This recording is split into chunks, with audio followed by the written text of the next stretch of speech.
Para tu país, para ti y tu familia. La pasión por tu profesión es lo que te define, porque sabemos que eres bueno, pero queremos que seas el mejor. En la Escuela de Posgrado de la Universidad Norbert Wiener, creemos en ti. Por eso te impulsamos a alcanzar tu máximo potencial y luchar por tu pasión para seguir avanzando. Somos parte del grupo Wiener Carrión y hace más de 50 años impulsamos una experiencia educativa que trasciende en nuestro país. En nuestra escuela de posgrado contamos con más de 12 años de experiencia, brindando así una formación integral en salud, criminalística, educación, gestión pública, investigación, derecho e innovación. Nos comprometimos con nuestro país en formar profesionales del más alto nivel, líderes con propósito social, líderes con excelencia académica. Impulsados por una gran red de universidades en todo el mundo, con convenios nacionales e internacionales que promueven la movilidad estudiantil y docente a través de pasantías, clases espejo, congresos y eventos internacionales de primer nivel. Nos impulsa el generar conocimiento propiciando el aprendizaje mediante la investigación y producción de artículos publicados en las principales revistas científicas del mundo. Nos impulsan nuestros docentes investigadores. Nos impulsan nuestros alumnos y egresados. Profesionales íntegros y competentes con visión global. Capaces de superar cualquier obstáculo para seguir avanzando. Nos impulsa la misma pasión que te motivó. Esa pasión que impulsa al máximo tu potencial. ¿Y a ti? ¿Qué te impulsa a crecer? Posgrado Universidad Norbert Wiener. Tu impulso.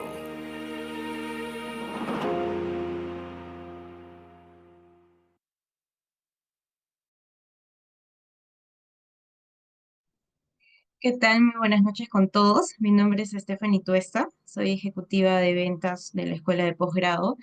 Esta noche me complace presentar a la magíster Melisa Ponce Castillo. Ella es licenciada en nutrición de la Universidad Federico Villarreal, especialista en nutrición clínica y magíster en salud pública. Actualmente nutricionista clínica en Centro de Especialidades Nutricionales. Hoy vamos a tocar en nuestra charla informativa sobre la dietoterapia en pacientes con diálisis, retos y soluciones prácticas. Doy paso a la magíster Melisa para que pueda exponer el tema. Muchas gracias. Buenas noches. ¿Qué tal, Stephanie? Muy buenas noches.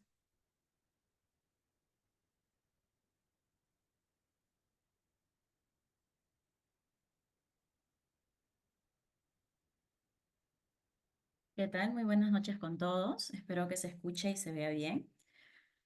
Bueno, como ya lo comentaron hace un momento, el tema del día de hoy es dietoterapia en pacientes con diálisis, retos y soluciones prácticas.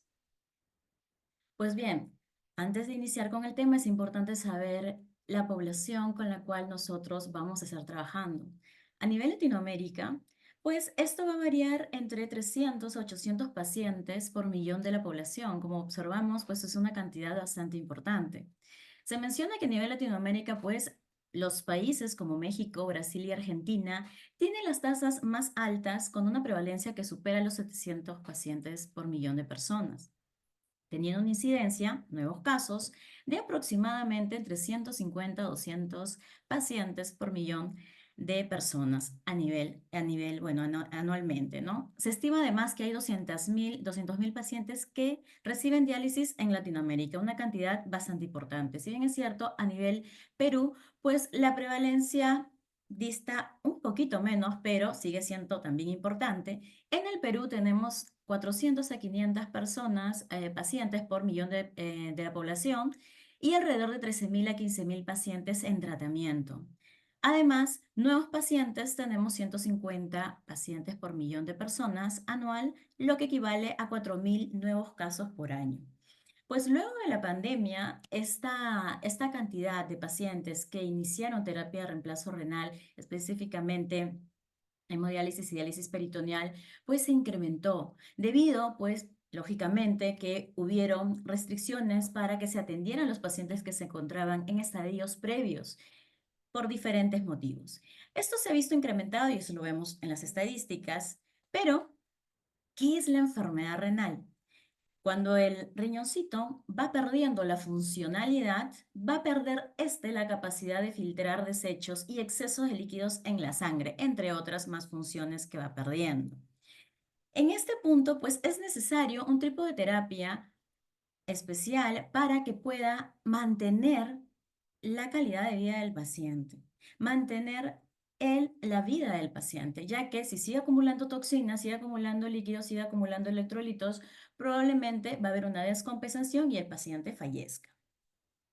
Al disminuir la filtración glomerular, va a haber aumento de diferentes tipos de sintomatología. Entre ellos vamos a encontrar la fatiga, la debilidad, está asociado al acúmulo de toxinas, urea, creatinina, a la disminución de la producción de eritropoyetina. Los pacientes van a presentar anemia, pérdida de apetito y de peso involuntariamente. También es una de las características que vamos a encontrar ya en los estadios bastante avanzados, hablamos de estadio 4, estadio 5, pacientes que ya van a iniciar a diálisis. Entonces, las náuseas y los vómitos también son otras características debido a este acúmulo de toxinas, a la problemas para dormir, problemas neurológicos que también van a presentar, así como también cambios en el volumen de micción que van a presentar estos pacientes. El sabor metálico de la boca es una característica, el fetor urémico también llamado, es una característica que pues hace que estos pacientes no sientan el sabor de los alimentos, no sientan el sabor que quizá nosotros sentimos.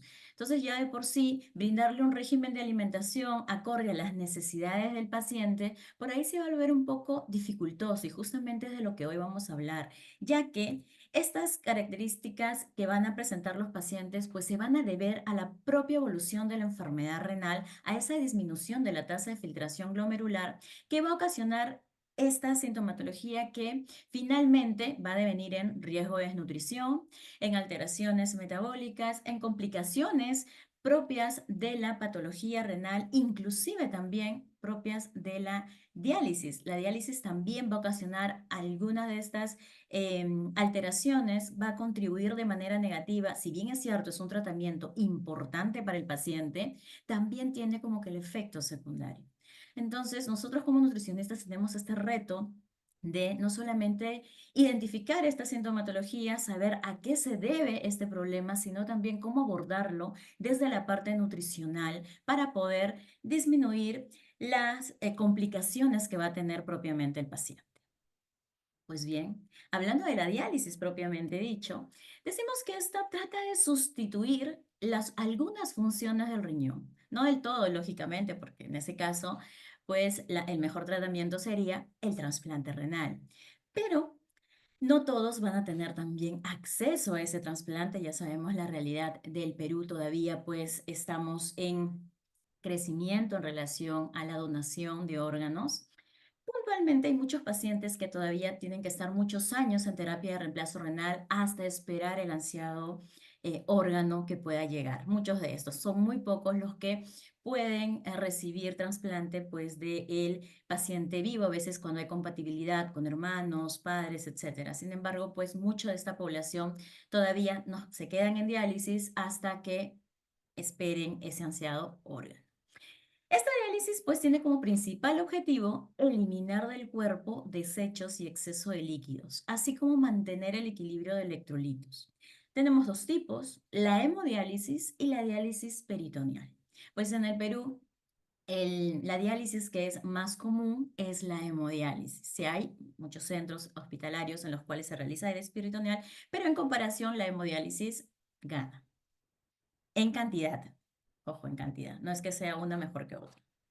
¿Cuál es la importancia de la dietoterapia en la diálisis? Es muy importante, en primer lugar, porque de acuerdo a la persona y de acuerdo al tipo de diálisis, va a ir variando las necesidades que va a necesitar el paciente, así como la propia enfermedad, la condición médica propia que tenga y otros factores adicionales que se van a sumar a esta problemática, ya que muchas veces nosotros decimos, bueno, es importante saber la patología, la sintomatología, y de acuerdo a ello le vamos a dar una cantidad de nutrientes que amerita el paciente. Sí, efectivamente, es así, pero ocurre algo más. Muchas veces nos olvidamos o quizá no tomamos en cuenta otros problemas como problemas sociales, problemas psicológicos que pueda presentar el paciente, que también va a influenciar secundariamente en que altere el adecuado tratamiento médico-nutricional que va a presentar, que va a necesitar el paciente. Es importante tener en cuenta estos factores, ya que si bien es cierto, nosotros no somos esos especialistas, debemos de identificar esa problemática para poder derivar a la especialidad respectiva y así trabajar de manera multidisciplinaria en bien del paciente. Un seguimiento regular es muy importante, definitivamente, sobre todo si hablamos de los casos problemas. Un gran porcentaje de nuestra población probablemente va a estar con un control adecuado, sin embargo, un porcentaje de este pues no lo va a estar, van a ser nuestros llamados casos problemas. Estos casos problemas se van a caracterizar lógicamente porque o no llevan un seguimiento adecuado, ya sea que no realizan la terapia de manera adecuada, ya sea que falten a sus terapias, ya sea que no sigan las indicaciones médicas, no sigan las indicaciones nutricionales, o quizá algunos problemas adicionales que puedan presentar, lo que dificulta el llevar adecuadamente la terapia de la diálisis. Entonces, pues, si no podamos tener un seguimiento adecuado de saber cuál es el problema que lleva a que el paciente no lleve una adecuada terapia, pues definitivamente vamos a tener un paciente que va a tener reingresos hospitalarios, va a tener complicaciones y probablemente la situación de este paciente se dificulte un poco más. La alimentación va a jugar un papel muy importante en la calidad de vida, ya que nos va a permitir brindar los nutrientes adecuados, no solamente para prevenir la malnutrición, sino también para que el paciente pueda controlar algunos de esos síntomas característicos propias de un estadio 5, pero también propias de la propia terapia que está recibiendo, complicaciones, y así nosotros podamos mejorar el bienestar del paciente, que finalmente es lo que queremos, mejorar dentro de lo posible la calidad de vida que va a tener estos pacientes durante el tiempo que tenga que estar recibiendo la terapia. Tenemos dos retos nutricionales muy importantes. El primero es desnutrición inducida por trastornos metabólicos asociados a la uremia, a los valores de urea elevados, y exacerbada por la diálisis insuficiente. Por otro lado, tenemos una desnutrición ligada a las comorbilidades, a la inflamación, a la aterosclerosis, que en este punto, pues un cuidado nutricional óptimo va a ser muy importante porque va a ser la base del tratamiento. Sin embargo, en ambos casos no quita que nosotros estemos al pendiente de cuánto le vamos a brindar al paciente en sus necesidades energéticas, en sus necesidades proteicas, de repente si hay alguna deficiencia de algún mineral, de alguna vitamina, eso no quita. Pero quizá en el primero nosotros pues vamos a esperar que mejore ese proceso y así nosotros podemos seguir identificando los problemas secundarios que puede estar presentando el paciente. De los primeros retos nutricionales que vamos a encontrar y que quizás son los que más se nos viene a la mente es alteraciones del metabolismo de las proteínas y de energía, ya que en la propia patología renal de por sí, desde el momento en que el paciente presenta enfermedad renal crónica, va a presentar alteraciones del metabolismo de los macronutrientes, de los carbohidratos, de las proteínas, de los lípidos. Entonces, esto se va haciendo de manera crónica. Ya cuando el paciente llega a la terapia de diálisis, pues aquí ya hay un incremento de esa pérdida de masa muscular y también del tejido adiposo, secundario a un catabolismo que se va a ver incrementado, inducido por la propia inflamación crónica, porque como repito, el paciente pues no tiene la enfermedad renal 2 o 3 meses, el paciente ya viene con un largo periodo de presentar estadios previos hasta llegar a la diálisis como tal. Y también el catabolismo proteico se va a incrementar debido al propio tipo de terapia de diálisis que está recibiendo, ya sea hemodiálisis o sea diálisis peritoneal. Muchas veces no identificamos cuando el paciente, pues, los requerimientos necesitan ser incrementados. Hay rangos que ahora justamente en diapositivas posteriores vamos a hablar acerca de los requerimientos, lo que mencionan las guías. Sin embargo, que a veces nosotros tenemos que identificar cuando muchas veces tendríamos que brindar quizá un poco más de calorías de lo que me indique la guía. ¿Por qué? Porque muchas veces situaciones se van a presentar que van a requerir de que el paciente necesite un incremento de estas calorías. Así también de proteínas, ¿no? De repente están pasando por un proceso inflamatorio, un proceso infeccioso que amerita el incremento de esto.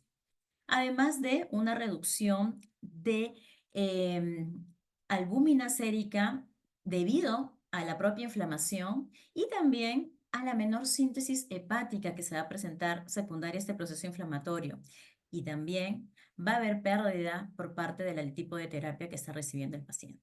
La pérdida de aminoácidos, tanto en hemodiálisis como en diálisis, también es importante que hay que tener en cuenta para poder reponer esas pérdidas y muchas veces identificar en qué punto vamos a reponer y cuánto. Porque recordemos que no todos los pacientes tienen los mismos hábitos, no todos los pacientes tienen las mismas preferencias en relación a algunos alimentos. Por otro lado, no todos los pacientes tienen un tipo de variedad de productos accesibles a ellos, lo que nos hace dificultoso muchas veces poder brindar un régimen de alimentación adecuado a las necesidades del paciente. Pues una de las consecuencias debido a las alteraciones metabólicas en proteínas y energía, vamos a encontrar la pérdida de peso involuntaria, debilidad, mayor riesgo de infecciones y a la mortalidad. También tenemos alteraciones hidroelectrolíticas. Una de ellas es la hiperpotasemia o hipercalemia, ya que estos riñones pues van a perder la capacidad para regular los valores de potasio en el cuerpo. Entonces, y a veces también por la eliminación de la diálisis. Muchas veces el paciente dice, bueno, pero si me dializo puedo consumir de todo, ¿verdad? Eso es lo que a veces tienen una idea errónea, dependiendo del tipo de terapia de diálisis también. Es por ello que es importante desde estadios previos, informar al paciente y desde el momento en que el paciente elige el tipo de terapia que va a recibir, en algunos casos el paciente puede elegir si opta por la diálisis peritoneal o la hemodiálisis, en otros casos no, lastimosamente solamente puede dializar por hemodiálisis, como repito, va a depender de, pero estos riñones al perder la capacidad para regular este electrolito, hace que presente mayores complicaciones, como por ejemplo arritmias cardíacas, mayores riesgos de presentar paros cardíacos, por ejemplo. La hipernatremia, por otro lado, hay un incremento del sodio debido, por un lado, a la ingesta excesiva o quizá una ultrafiltración pues inadecuada. Muchas veces los pacientes faltan a las sesiones de terapia o a veces también los pacientes pues no realizan las diálisis el esquema de diálisis que le indica el nefrólogo. Entonces también eso hace que haya el cúmulo de algunos electrolitos y algunas sustancias que van a ocasionar pues efectos negativos en el estado del paciente. La hipernatremia ocasiona pues hipertensión, edemas, inestabilidad cardiovascular. Finalmente, una de las causas principales por las que fallecen nuestros pacientes es enfermedades cardiovasculares. Las alteraciones, seguimos con las alteraciones hidroelectrolíticas, tenemos la hiperfosfatemia, también debido a una menor excreción renal, entonces pues va a haber un incremento de la absorción intestinal del fósforo secundario a un incremento de de la paratormona, entonces pues necesito eliminar, no puedo eliminar tanto, pero se va a ir acumulando porque lo poco que o lo mucho que va a consumir el paciente, pues lo va a absorber secundario a la acción de esta hormona, ocasionando en algunos casos secundarios también a esto el desorden mineral óseo, que es una de las características que sufren nuestros pacientes en diálisis, por ejemplo. La hipocalcemia es otra característica, bueno, este secundario que el riñón ya no va a poder producir calcitriol, por ende, pues tampoco va a poder tener una absorción a nivel intestinal del calcio, no va a haber esa señal, por ende, pues la hipocalcemia es otra de las características que también va a preceder a la presencia de hiperparatiroidismo secundario en nuestros pacientes. La acidosis metabólica, ya que el riñón pierde la capacidad también de sintetizar buffers para contrarrestar ese medio ácido que va a presentar el paciente. Entonces, pues, los efectos, las consecuencias que van a tener es osteodistrofia, calcificaciones vasculares, debilidad ósea, pérdida de masa muscular, función cardíaca disminuida. Entonces, como vemos, sigue habiendo complicaciones que van sumándose a la lista anterior, ¿correcto? Entonces, todas estas alteraciones debemos tenerlas en cuenta y también debemos identificarlas para evitar que estas progresen, porque son causas de reingresos hospitalarios, son causas de complicaciones que ya va a tener el paciente y por ende cuando sale al alta, pues vamos a tener un paciente al cual vamos a necesitar rehabilitar en todo el sentido y lógicamente el estado nutricional se va a ver disminuido y eso es lo que definitivamente nosotros como nutricionistas pues no queremos. Otras alteraciones metabólicas, tenemos a la resistencia a la insulina y a la diabetes, pues una de las causas por las cuales muchos de nuestros pacientes presentan enfermedad renal crónica es la diabetes. Entonces, si de por sí al haber una alteración del metabolismo de los carbohidratos tenemos que el paciente presenta resistencia a la insulina, pues empeora el control glucémico del paciente. Y si a esto le sumamos que tiene antecedentes o que ya presenta la enfermedad como tal, pues las complicaciones se van a ir incrementando, no solo por la posibilidad de que presente o que ya presente enfermedad renal, sino también de otras complicaciones propias de la diabetes. Alteraciones en el metabolismo de los lípidos, de igual manera, la predisposición del paciente con enfermedad renal a presentar dislipidemias es muy alta. Entonces, si a esto le sumamos un paciente con malos hábitos alimentarios, pues esto se va a incrementar. Entonces, vamos a ver una, una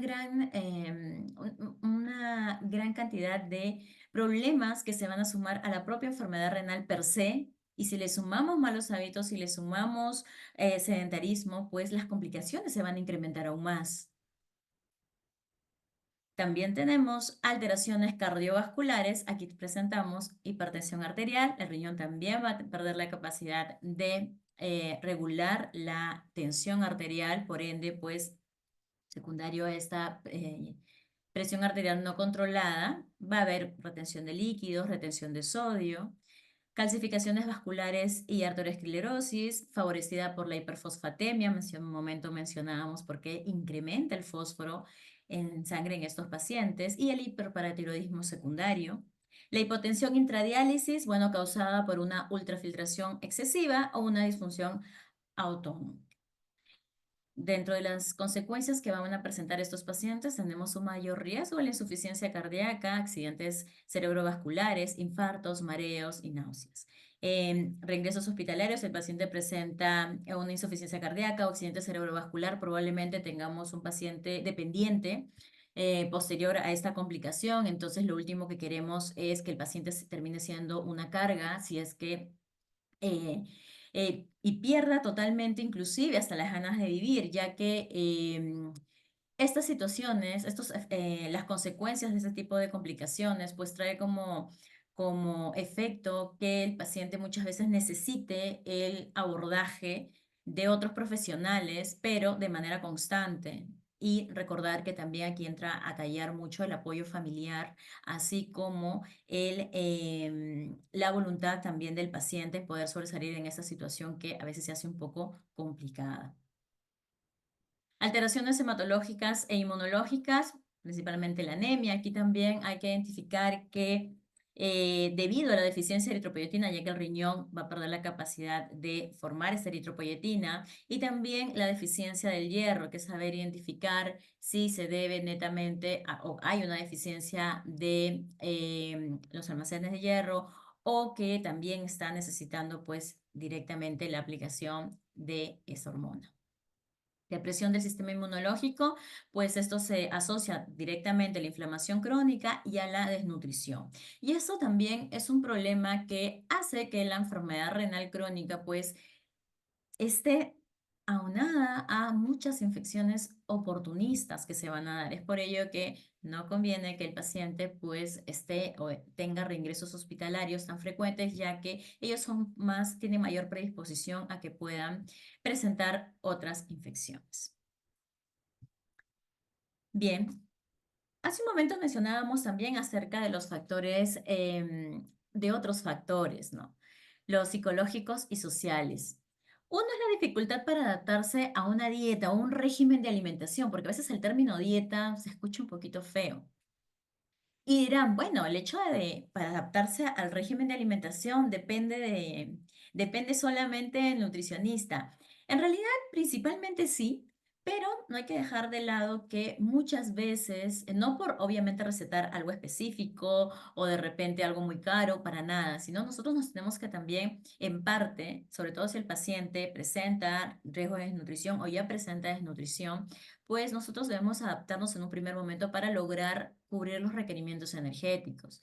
Obviamente, siempre dando prioridad a las indicaciones que necesita el paciente para evitar complicaciones secundarias, pero también hay que tener en cuenta que no todos los pacientes tienen apoyo familiar, no todos los pacientes tienen el viven, por ejemplo, algunos de estos viven solos, pacientes adultos mayores, problemas con dificultad para la comprensión, para la retención de la información, a pesar que sean jóvenes, por ejemplo, son otros tipos de problemas que se van a sumar a estas complicaciones que por ahí van a dificultar el que se adapten al régimen de alimentación que nosotros le vamos a brindar. De repente le hacemos un régimen de alimentación muy bonito, bastante fraccionado para que el paciente lo pueda cumplir. Sin embargo, no nos van a entender muchas veces por problemas de comprensión, por temas económicos o diferentes situaciones que a veces nos dicen los pacientes, no, sí, yo puedo, yo lo voy a hacer y sin embargo conforme van pasando las citas con el paciente nos damos cuenta que hay algo que está faltando que no estamos llegando para poder cubrir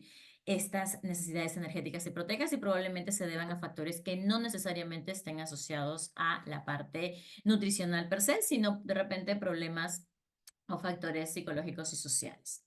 El impacto emocional de la enfermedad y su tratamiento también. Por un lado, en el caso de la hemodiálisis, pues definitivamente informarte que tienes una enfermedad crónica de por sí ya causa un temor o un miedo y decirte que vas a necesitar de ir dejando un día a hospitalización, bueno, hospitalización no, a la clínica o el centro de diálisis porque necesitas realizarte a un determinado horario. Ahora, si el horario se acomoda a tu trabajo, a tus estudios, genial, pero en la mayoría de los casos no, te dan el horario con la que cuenta el hospital o con la que cuenta la clínica y muchas veces pierden los trabajos o tienen que cambiarse a un trabajo de medio tiempo y también en el trabajo en donde están, muchas veces que el paciente esté faltando o que se esté hospitalizando muy frecuentemente, en algunos casos lo despiden también. Entonces, toda esa situación es lo primero que piensan los pacientes, me van a despedir, yo no voy a tener seguro o no voy a tener dinero para mis pasajes, etcétera. Diferentes tipos de problemas que también van a afectar el hecho de que falten a la sesión de diálisis, el hecho de que no logren seguir las indicaciones médicos nutricionales también nos van a afectar la parte nutricional, definitivamente. Por otro lado, en diálisis peritoneal necesitan un lugar adecuado para que puedan realizar esos intercambios. Entonces, porque en el caso de la diálisis peritoneal es el paciente el que realiza la diálisis. Recibe una capacitación de un mes y luego tiene él que realizarlo en casa, lógicamente con otro familiar que recibe también la capacitación, pero lo tiene que realizar en casa.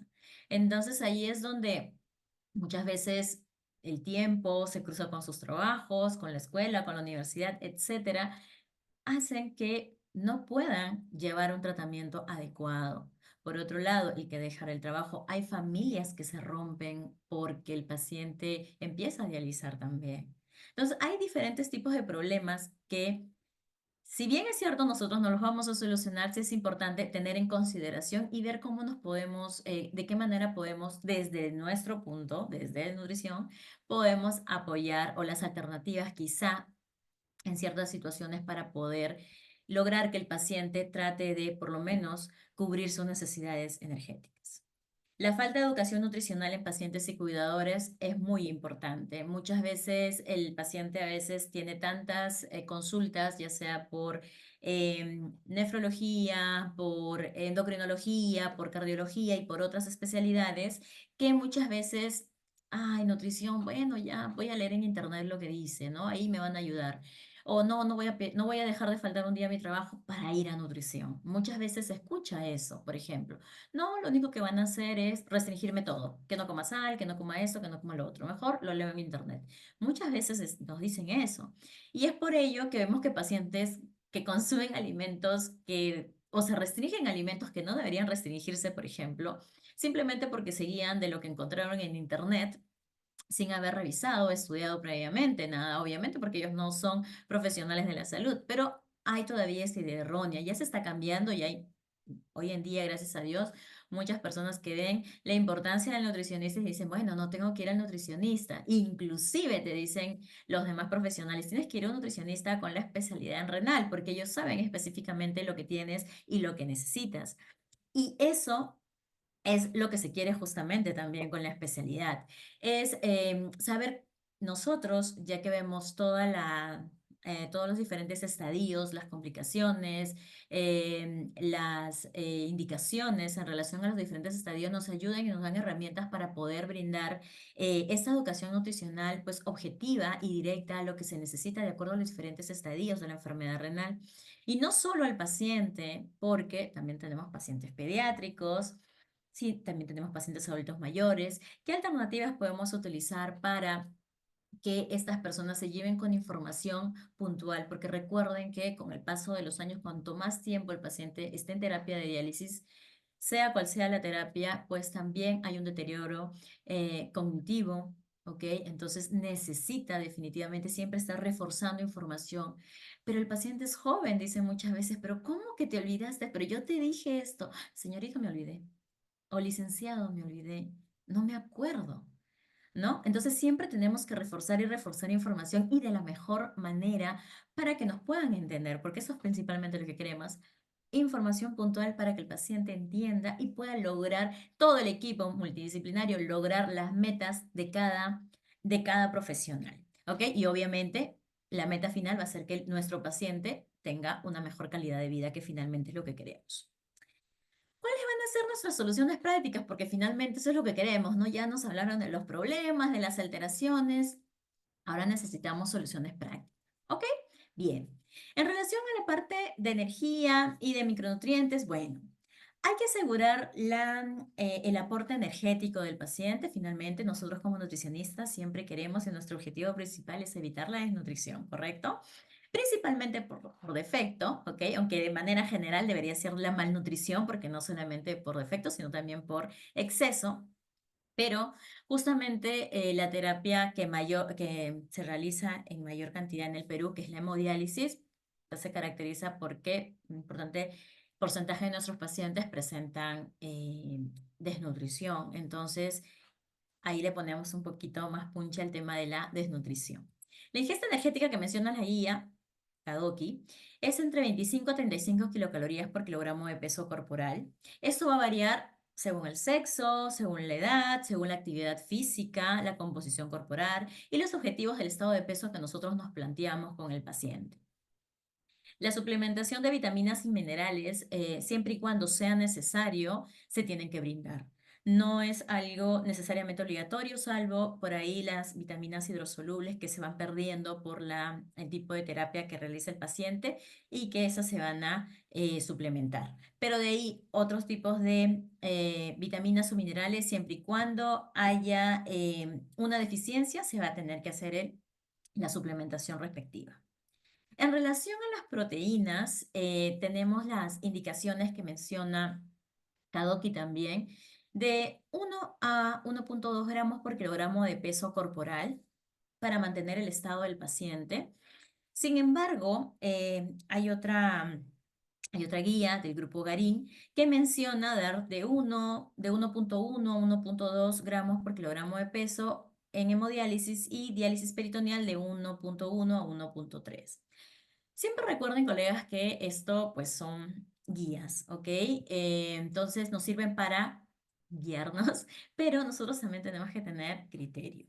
Si bien es cierto, entre la mayoría de nuestros pacientes muchas veces no logran cubrir 1,2, hay que priorizar por lo menos los días que dializan, ¿no? A diferencia diálisis peritoneal, pues la hemodiálisis es dejando un día y fin de semana dejando 2 días. En la diálisis peritoneal generalmente son todos los días. Entonces ahí también el hecho que el paciente cubra 1,2 gramos por kilogramo de peso a veces se hace un poco complicado, ¿ok?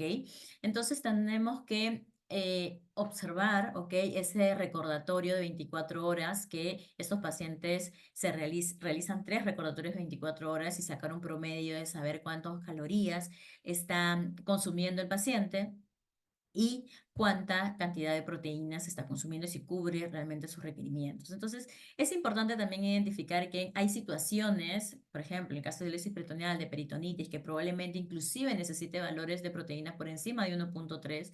Eso no quita que porque está fuera del rango no le voy a brindar para nada, más bien por el contrario, si amerita, si hay una situación, una condición que el paciente necesite un mayor incremento de proteínas, pues se le va a brindar, ¿ok? El hecho es que también cuánto va a ser el tiempo que va a recibir este tipo de cantidad de más que le voy a brindar.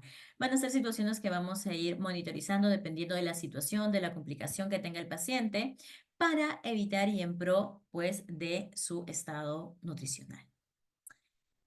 El sodio también es otro problema porque el pobre tarrito de sal que tenemos en casa, en la cocina, qué sé yo, la tenemos una cruz incluso, ¿no? Yo no consumo sal, dicen muchos pacientes, pero hay mucho sodio oculto en algunos alimentos y también ese es otro problema. Y la educación aquí viene a tallar y es algo muy importante porque muchas veces desconocemos qué alimentos traen sodio oculto. Pensamos que solamente los alimentos que son salados contienen sodio y muchas veces pues hay alimentos que son dulces que también contienen sodio, pero los pacientes no lo asocian de esa manera. Entonces es importante tener un control adecuado, tener una restricción dietética, pero tampoco eliminarlo del todo, porque es gracioso que muchos pacientes eliminan la sal, puntualmente la sal, pero no eliminan esos alimentos que contienen sal. Y es gracioso y es curioso que cuando hacemos el recordatorio de 24 horas también nos salen con información comital o cual alimento que tenía sodio y que pues, ay, no, es que he comido mi comida sin sal, sin sabor, entonces ya no quiero seguir ese régimen de alimentación porque no tiene sabor y creo que a nadie le gusta consumir algo que no es agradable al paladar. Y ojo, estos pacientes de por sí tienen alteración de los sabores secundariamente al fetorurémico, entonces hay que tener en cuenta también ello, sino cómo le vamos a dar ese, ¿qué va a comer? Y obviamente se va a desnutrir. En relación a la restricción dietética, Cadigo menciona menos de 2 gramos al día, ¿ok? Que en cloruro de sodio es 5 gramos, que es una cucharita. Kadoki, menos de 2,3 gramos de sodio al día, ¿ok? Menos de 2,3 es bastante aceptado por los pacientes. Y cuando hacemos el régimen de alimentación también vemos cómo, pues los alimentos, no es que te brindan una cantidad tampoco tan alta de sodio, solo los alimentos, ojo. Y nos sirve al sacar nuestro plan de alimentación, cuánto de sodio hay para poder, lo que falta, pues agregarle un poquito siquiera a los guisos, ¿verdad? Utilizar algunos aderezos naturales, unas hierbas aromáticas, naturales, que puedan darle sabor también a las comidas y así pues se perciba mejor los alimentos que se le va a brindar al paciente. El control del líquido en la diálisis también es importante, ya que pues el baño de diálisis te aporta 135 a 145 equivalentes por litro de sodio, entonces hay que tener en cuenta también y vigilar ello, porque probablemente también si no hay un correcto control en ello, podría ocasionar que el paciente también presente pues valores elevados de sodio.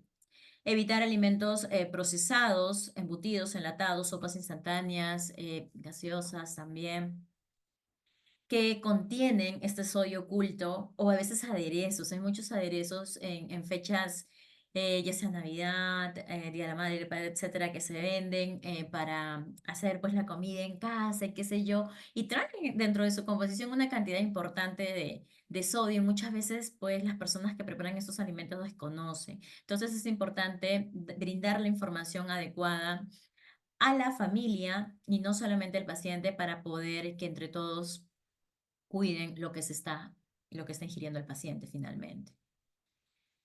En relación al potasio, es curioso ya que es lo que más terror le tienen los pacientes, siempre es lo que más tienden a restringir y es un poco irónico ya que pues los alimentos ricos en potasio también nos ayudan a controlar la tensión arterial. Entonces, por un lado, necesitamos consumir alimentos que contienen potasio, pero no en exceso. Es por ello que Kadoki nos menciona que solamente se tiene que hacer restricción siempre y cuando el paciente presenta los valores bioquímicos alterados.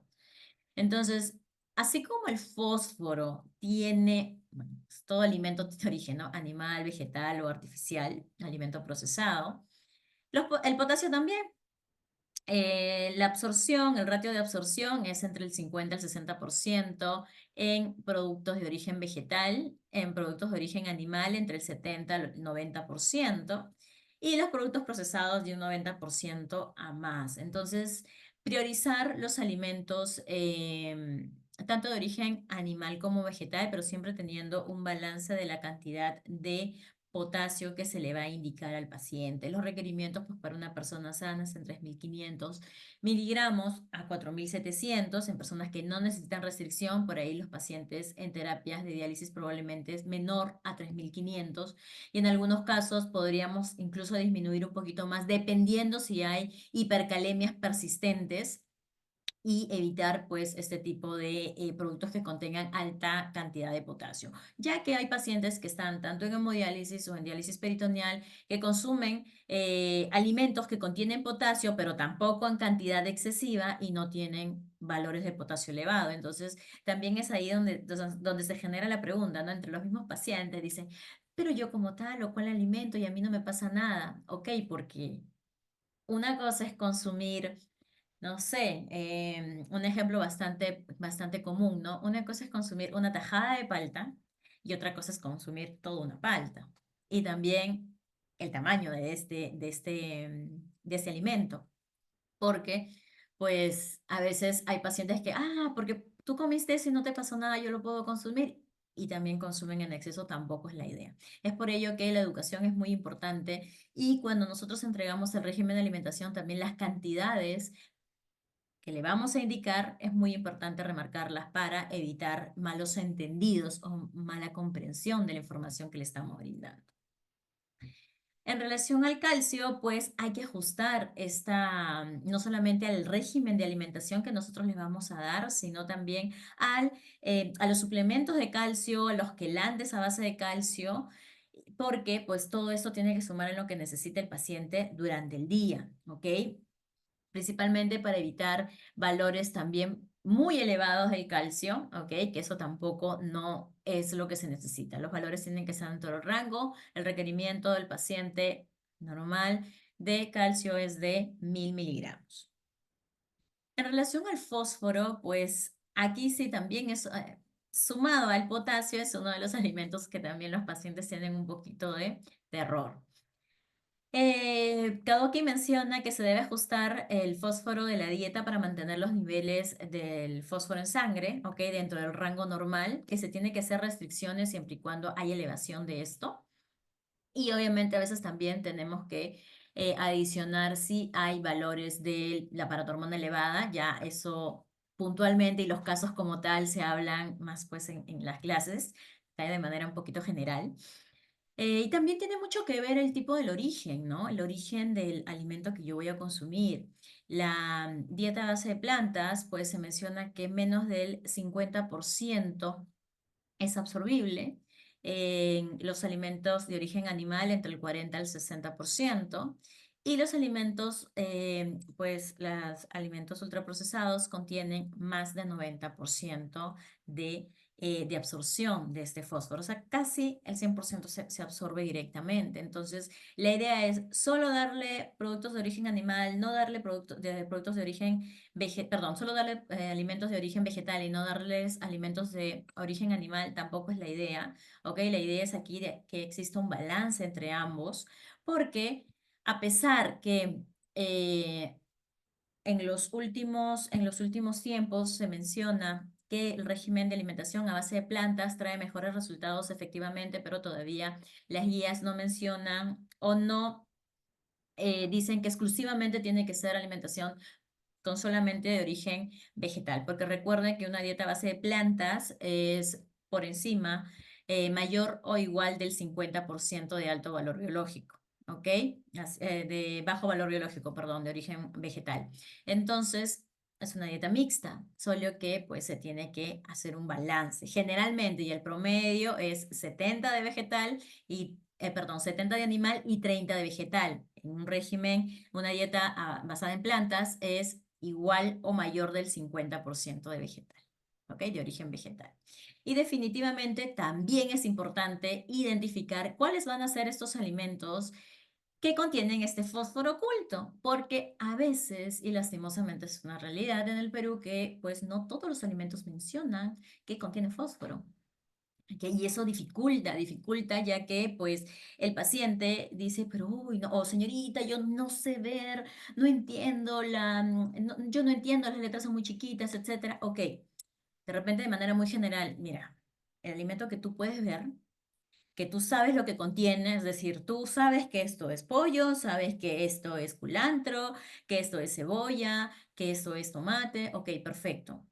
Pero si consumimos una salsa ya preparada, pues probablemente tenga algo más que tú desconoces, ¿verdad? Entonces hay que evitar, cuanto más natural sea el alimento o la preparación no esté tan procesada, no esté procesada definitivamente, va a ser mucho mejor en términos generales. Pero también no hay que dejar de lado que depende si esta persona vive con más personas o si esta persona de repente tiene muy poco tiempo para preparar los alimentos, también es menester de nosotros conocer cuáles van a ser las alternativas de preparaciones rápidas y fáciles que pueda realizar una persona que quizá pues trabaja y estudia, etcétera, pero también dializa. Entonces, como repito, nos debemos también tener en cuenta esos puntos para poder darles alternativas saludables o quizá menos dañinas para ellos en pro, pues, de evitar alteraciones en valores tanto de electrolitos o de minerales.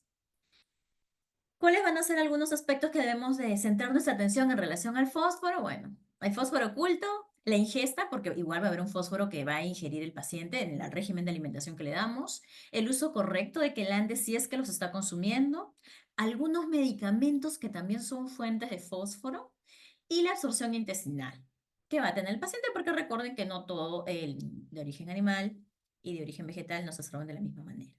Además de esto, es importante conocer algunos códigos que a veces no dice, ¿no? No dice ácido fosfórico, sino dice E338, por ejemplo. Entonces el paciente dice, no, no tiene fósforo porque no dice, pero sí decía E338, mira, entonces sí tiene fósforo, pero no sabe. Entonces es importante tener estos códigos y poner a la par con los productos que generalmente consumimos, o bueno, consume en nuestro hospital o en nuestra práctica privada, de repente, ok, de los pacientes que yo atiendo, más consumen A, B, C, D, E, estos productos. Ok, de estos productos saquemos cuánto tiene de sodio, cuánto tiene de potasio, cuánto tiene de fósforo, ok. O quizás si contiene, porque a veces ni siquiera te pone las cantidades, simplemente te pone si trae o no trae, o te pone los códigos. Entonces, eso debemos de explicar a los pacientes, que se hace difícil, lo sé, pero como repito, vamos a repetir porque uno de estos pacientes van a identificar estos códigos, van a aprender, van a decir tal o cual producto trae esto más, entonces no. Y entre ellos, qué mejor información que la que te brinda a veces el propio paciente, ¿no? Cuando ya aprendió, se pone a veces un poquito más incisivo y nos ayudan los profesionales de la salud para que puedan también ellos tomar conciencia acerca de algunos alimentos por ahí que no son tan saludables y que están consumiendo. Otro problema que ocurre con los pacientes en diálisis es el tema de los líquidos. El tema de los líquidos, pues, a veces se hace un poco complicado ya que algunos de estos pacientes pierden el volumen urinario. Entonces, bueno, disminuye y algunos ya son anúricos, no orinan. Entonces, el control se tiene que hacer un poco más riguroso, ya que pues la sobrehidratación también es otra complicación que va a traer como consecuencias pues problemas aún mayores para el estado del paciente. Entonces, Si hay algunas alternativas que cuando el paciente tiene una restricción de los líquidos, pues debemos de indicarle, ¿no? Utilizar quizá tazas o vasos con medida o un poco más pequeños, ¿ok? Que el paciente no esté en contacto si es verano, si es invierno. En verano se consumen más helados, más líquidos porque la persona suda. En invierno se consume más tecitos, más sopas, ¿verdad? Entonces, es donde debemos enfocarnos de acuerdo a la estación en la que estamos. También las fechas importantes, Día de la Madre, Día del Padre, Navidad, Año Nuevo, son fechas en las que a veces consumen mayor cantidad de líquidos, entonces también tenemos que darle alternativas de cómo puedan controlar la cantidad de líquidos que necesitan consumir, porque pues si no van a llegar a la sesión de diálisis con sobrecarga hídrica. Una de las alternativas está, como les mencionaba, pues el utilizar vasos con medida o vasos pequeños, cubitos de hielo, chicles sin azúcar, ¿ok? Y en verano, ahorita que estamos en verano, pues no olvidar que lo común o lo típico es consumir un ceviche, ¿verdad? Que los pacientes pues lo compran y ya saben, bueno, muchos de ellos lo compran y aparte de por sí el pescado te da sed y lo suman a esto una bebida con la cantidad de azúcar elevada, que si estamos en un restaurante, justo la chicha más dulce o la limonada más dulce nos entregan para que nos dé más sed y sigamos consumiendo líquidos, ¿verdad? Entonces ya se imaginarán que eso también es otro de los problemas que ocurre y conlleva que el paciente pues presente sobrehidratación. Y si a eso le sumamos que es un paciente que no presenta adherencia al régimen, pues probablemente en casa también consuma más cantidad de líquidos. Entonces, sí es importante la colaboración entre el equipo para identificar si está presentando sobrecarga o si ha estado probablemente faltando las sesiones de diálisis también, que secundario a ello va a tener más acúmulo de líquidos, ya que pues está faltando las sesiones. La educación nutricional, principalmente. Programas de educación para pacientes y cuidadores, uso de materiales didácticos, guías, recetas, listas de alimentos permitidos y restringidos. No tanto quizá como permitidos o restringidos, o quizá mientras estás en estos valores que están elevados, vamos a restringir estos alimentos. Y si hay una mejora, pues luego vamos a incluirlos, alguno de estos, pero también monitorizando de que no te me vayas a otra vez elevar estos valores, ¿verdad? Entonces siempre hay que dar un tiro y la floja a veces con los pacientes para que entiendan de que no es todo restringir, pero tampoco es todo dar. Entonces la idea es, si hay una buena respuesta de parte de tu organismo, de los cumplimientos que tú haces, pues genial, se va a poder incluir algunos alimentos que a ti te agraden y que probablemente sea restringido porque has tenido una alteración de algún bioquímico. Entonces, no hay ningún problema, se va a poder alternar. Entonces es importante eso tenerlo en claro con ellos.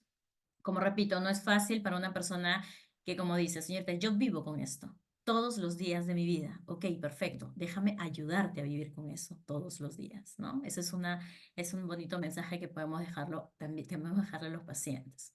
Soluciones prácticas en la planificación de menú, pues definitivamente sabemos que tiene que ser personalizado, hay que incorporar alimentos bajos en sodio, potasio y fósforo, pero, como decía hace un momento, si el paciente ya está siendo estable, no está trayendo, está controlando sus valores bioquímicos, está siendo bastante juicioso con los talleres, las sesiones educativas que se brinda, etcétera, puedes incluir alguno de los alimentos que quizá restringimos a veces, pero como repito, hay que también indicar las cantidades, no solo decir, bueno, ahora puedes consumir esto y dejarlo así, no.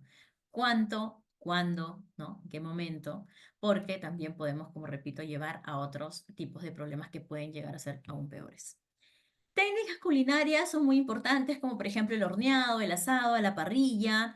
em, Esos tipos de preparaciones también tienen menos cantidades de grasa, también la frecuencia con la que se van a consumir este tipo de preparaciones, el uso de hierbas y especias aromáticas para que agreguen sabor, ¿ok? Es muy importante ya que lo que queremos es que no agreguen tanta cantidad de sodio, pero que la comida pues sea agradable al paladar del paciente. La presentación creativa de los platos también para que estimulen el apetito, sobre todo en los pequeños, ¿ok? En los niños es muy importante, bueno, no solamente los niños, son los adultos también, pero pues principalmente en los niños. Soluciones prácticas, el seguimiento y el monitoreo, pues una evaluación periódica del estado nutricional, ajustar hacer los ajustes respectivos de acuerdo a los resultados del laboratorio, como repito, también de acuerdo a la sintomatología clínica, y esa mejora ayuda a llevar a estos pacientes a las metas que nos hemos planteado como equipo. Y finalmente, pues el apoyo multidisciplinario, que es colaboración con todo el equipo, ¿ok? No solamente con enfermeros, técnicos, nutricionistas, trabajadores sociales, psicólogos. Entonces, recordar que nosotros somos, en nuestra terapia, la dietoterapia es importante para optimizar la calidad de vida y los resultados clínicos de los pacientes. Los desafíos pueden ser abordados mediante educación, planificación y seguimiento adecuado. Tiene que haber una adherencia adecuada al régimen de alimentación, pero colaborando con el paciente y el paciente con nosotros, la familia y el personal de salud. Y modificaciones pequeñas, información importante para los pacientes, también van a generar un impacto significativo. Bueno, muchas gracias. No sé si hubiera alguna pregunta.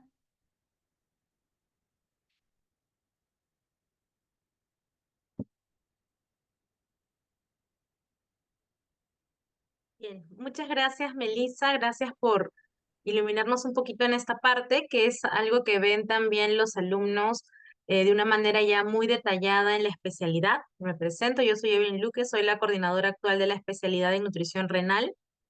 Eh, Parte de lo que hemos visto hoy es algo que desarrollamos en el curso de terapia nutricional en, en la enfermedad renal con requerimiento de terapias de reemplazo renal, ¿no?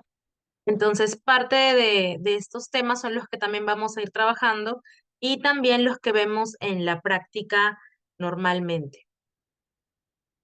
Muy bien. Voy a presentarles ahora el brochure de nuestra especialidad para que podamos ver y conversar un poquito sobre el tema. ¿Me comentan si logran ver mi presentación?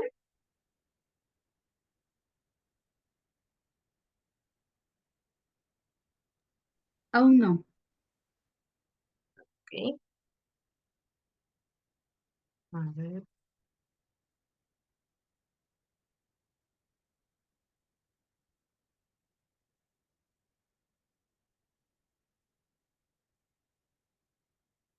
Mejor así.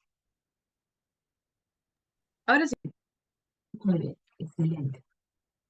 Bien. Entonces voy a hacer la presentación de la especialidad.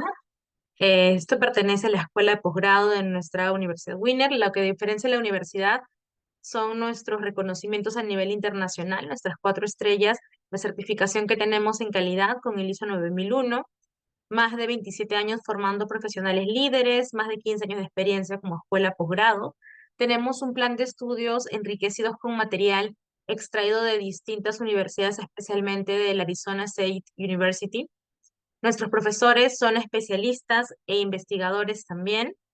Tenemos un compromiso bastante grande con la investigación.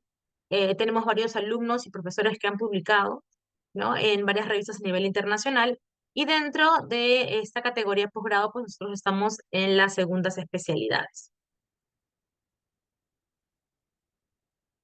Los convenios que tenemos a nivel internacional, de los cuales también extraemos, por ejemplo, parte de la metodología, o como en la Universidad de Arizona, parte de algunos cursos también buscamos integrarlos, son estos que vemos. Tenemos pues varios convenios y alianzas a nivel internacional que permiten enriquecer también nuestra malla.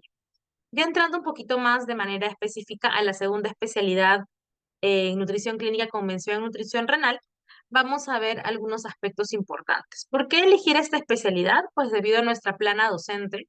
Nuestro programa cuenta con un equipo de docentes expertos en el campo de la nutrición renal. La modalidad que tenemos es una modalidad con acompañamiento permanente. Las clases son semipresenciales, es decir, tenemos clases sincrónicas y también asíncronas, ¿no?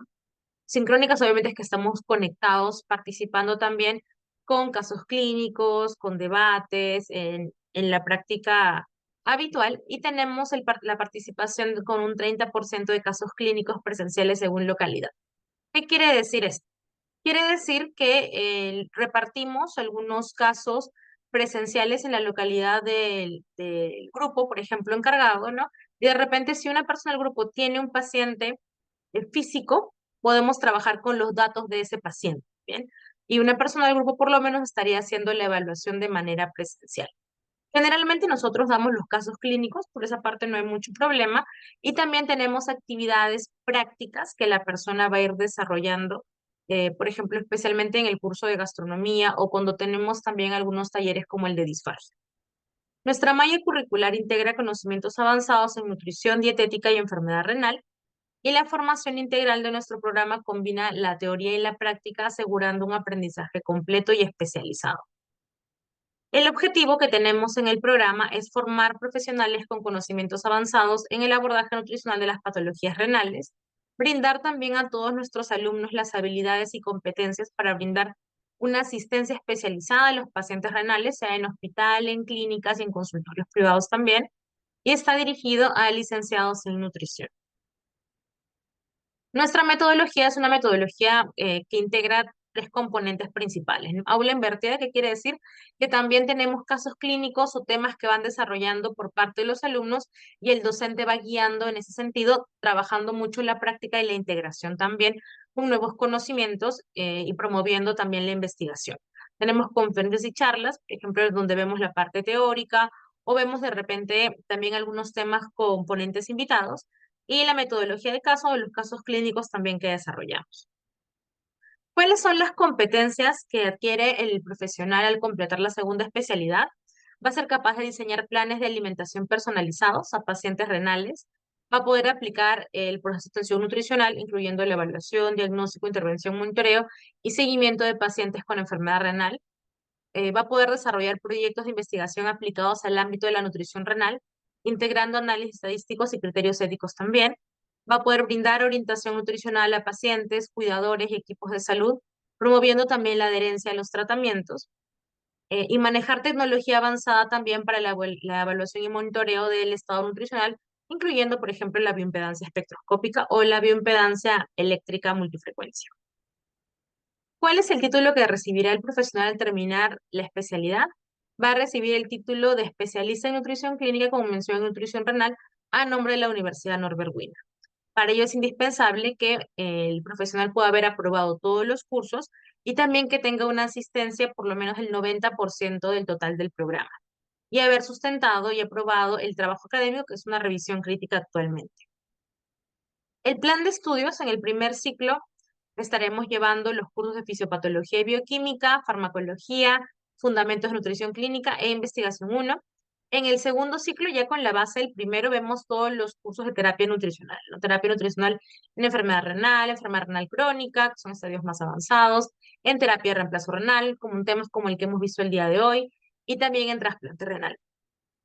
Y en el tercer ciclo tenemos ya los cursos de investigación en nutrición 2, nefropediatría y nutrición, gastronomía y nutrición renal y soporte nutricional especializado en la enfermedad renal.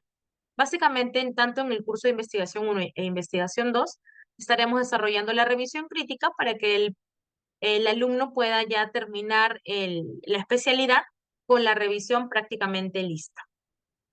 ¿Cuál es la plana docente que tenemos? Pues a nivel nacional contamos con licenciados como Brian Mariños, Melissa, que has puesto el día de hoy, cuentan conmigo también, todos especialistas en nutrición renal también y con experiencia en tratar pacientes renales. Contamos también con la presencia de Johnny Espinosa, con Jacqueline Grados, Paulo Arias, varios de ellos bastante conocidos, por ejemplo, en hospitales como Casimiro Ulloa, en el Rebagliati. Tenemos también una plana docente del extranjero, con los que contamos generalmente. Tenemos, por ejemplo, Cecilia Arteaga, con la que vemos, por ejemplo, algunos temas de la terapia nutricional de la enfermedad renal en el primer curso del segundo ciclo.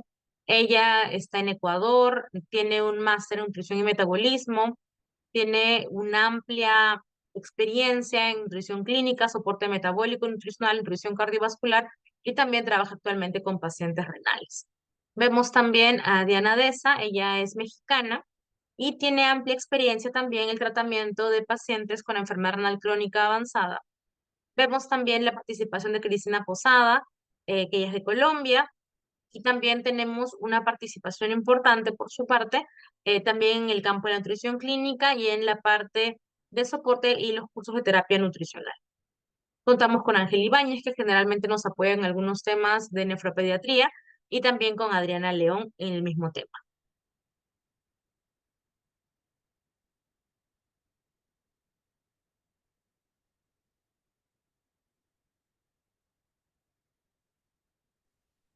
Hola Stephanie, por favor nos ayudas con la parte de la información general del programa, por favor. Sí, ¿qué tal? Buenas noches con todos. Mi nombre es Stephanie Tuesta. Soy la encargada de las inscripciones para la segunda especialidad en nutrición clínica, convención en nutrición renal. Estamos iniciando la información general. Estamos iniciando el 22 de marzo. La modalidad es semipresencial. La duración es de 12 meses, que está dividido en 3 ciclos. El horario son los jueves de 7:45 a 10:45 de la noche, los sábados de 2:30 a 8:30 de la noche y los domingos de 9 a 1:45 de la tarde.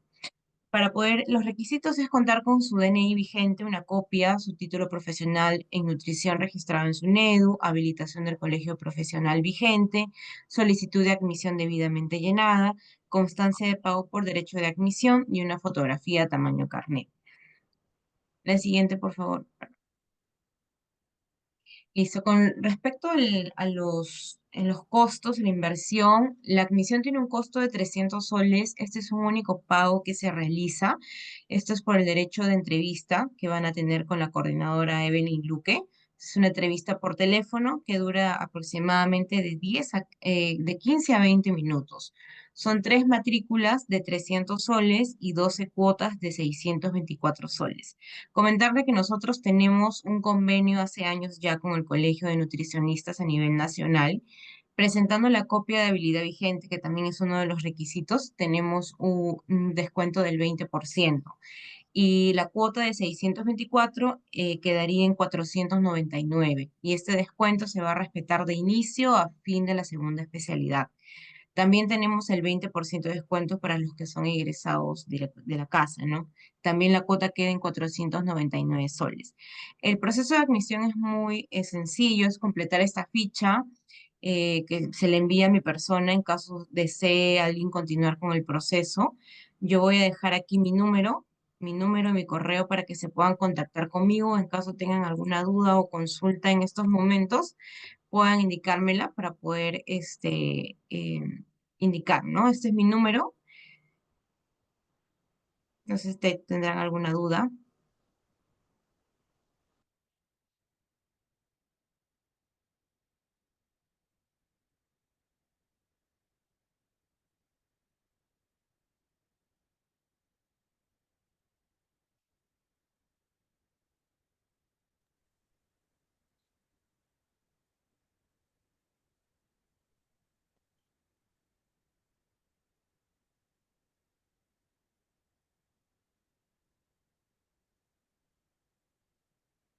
Listo, en este caso estamos dejándole por el chat una encuesta para que la puedan completar en caso deseen recibir más información sobre el programa. Igual estamos iniciando las clases el 22 de marzo y cualquier duda o consulta pueden contactarse directamente conmigo. Muchas gracias, buenas noches. Gracias, Stephanie. Justo acá tenemos una pregunta. El programa puede ser llevado totalmente virtual, puede ser totalmente virtual o habrán fechas específicas que debemos estar en Lima. No hay fechas específicas en las que debamos estar en Lima. Se puede llevar desde su localidad.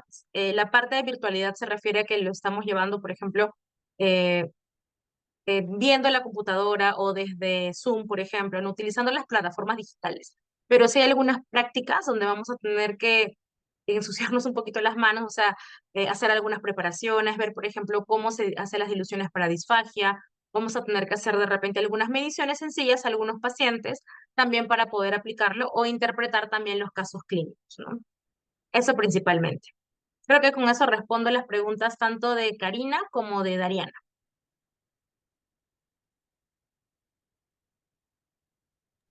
Listo. Evelyn, ¿crees que podamos pasar a la diapositiva del horario para volver a repetirlo, porfa? Sí, aquí Listo. A tenemos, ver, por ejemplo, los horarios, ¿no? Que son el jueves por la noche, los sábados por la tarde de las 2 hasta las 8 y los domingos entre las 9 y la 1:45. Ahora, aquí vamos a tener algunas diferencias con los créditos de los cursos, ¿no? Aquellos cursos que tengan más créditos son los que van a completar todas las horas y algunos cursos que tienen menos créditos, de repente no estaremos el domingo pues hasta la 1:45 y terminaremos a las 12:45, ¿no? Entonces, eso se va a ir viendo con tiempo y todo el rol o el cronograma de clases de la especialidad, o sea, de los 4 cursos de cada ciclo, siempre son enviados antes del inicio del ciclo.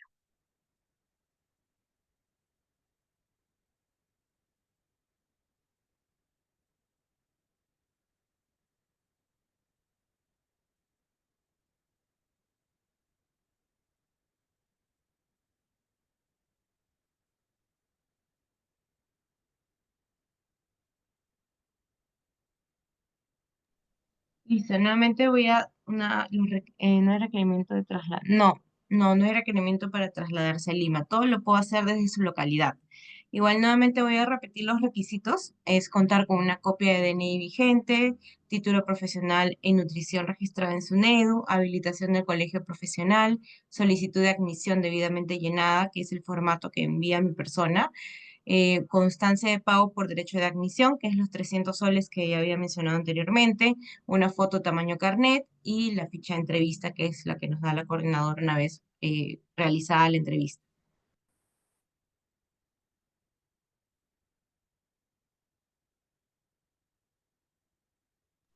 Acá hay otra pregunta. A ver. ¿Debemos estar conectados en todas las clases por temas de roce laboral si no me puedo conectar en ciertos días y si tendré oportunidad de preguntar alguna duda al profesor luego? Sí va a ser importante que, como vemos, podamos considerar, como se está indicando también, el 90% de participación, o sea, de asistencia a las clases. Ahora, obviamente hay algunas clases, por ejemplo, si tenemos la exposición de un proyecto final, la asistencia a esa clase va a ser pues mucho más importante que de repente una clase donde hay algún tema teórico. Ahora, siempre tenemos actividades en las clases, por ejemplo, dividimos en casos clínicos o hacemos algún debate. Entonces, la asistencia sí es importante que podamos tenerla en los cursos, ¿no? Ahora, si es un caso de repente especial, eh, de repente, no sé, algún inconveniente que ha habido, como ha pasado, por ejemplo, que hay personas que no han tenido energía eléctrica, no han podido conectarse por ello, o han tenido alguna justificación médica, no, sí se puede hacer o sea, la sustentación, ¿no? De esa ausencia. Y en caso se tenga, por ejemplo, una ausencia programada, ¿no? Siempre conversando con el profesor a cargo del curso, si es que se tenía que presentar una tarea o enviarla, mejor dicho, o cargarla a la página, no sé, el día sábado, que es el día de la clase, y la persona no va a poder estar, lo que se hace es que la carga antes de esa fecha. La estaría cargando, por ejemplo, el jueves o el viernes, para que ya el día sábado haya cumplido con esa tarea que se ha encargado, por ejemplo.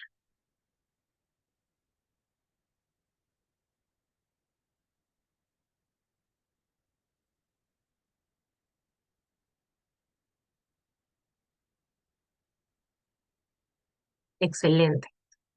Muchas gracias. Creo que no hay más preguntas. Igual tienen ya los datos de contacto de Stephanie. Les voy a poner también aquí en la última diapositiva que tenemos los datos de contacto. Eh, Podemos estar también, gracias, ahí está. Podemos estar también respondiendo algunas dudas o consultas que tengan del lado académico o del desarrollo de las clases, ¿no? Pero como les digo, sí es importante que tengamos esta asistencia, ¿no? Especialmente cuando tenemos pues las exposiciones. Recordemos también que muchos son trabajos en grupo, entonces también es importante tener ese compromiso con el grupo, la presentación de las tareas. Los foros de discusión también tenemos que son muy enriquecedores porque a partir de un tema podemos ver las diferentes experiencias o los diferentes puntos de vista, no de los demás colegas durante la especialidad. Generalmente tenemos grupos que son muy cohesivos, ¿no? Se cohesionan bastante bien.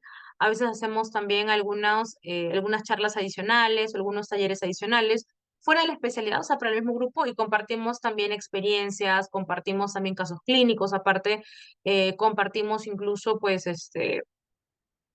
informes, documentos oficiales, ¿no? Algunos artículos de investigación también. Entonces se arma una comunidad muy bonita. Muy bien. Si no hay más preguntas, Consultan la fecha de inicio. La fecha de inicio es el 22 de marzo. Iniciamos las clases el 22 de marzo. así es.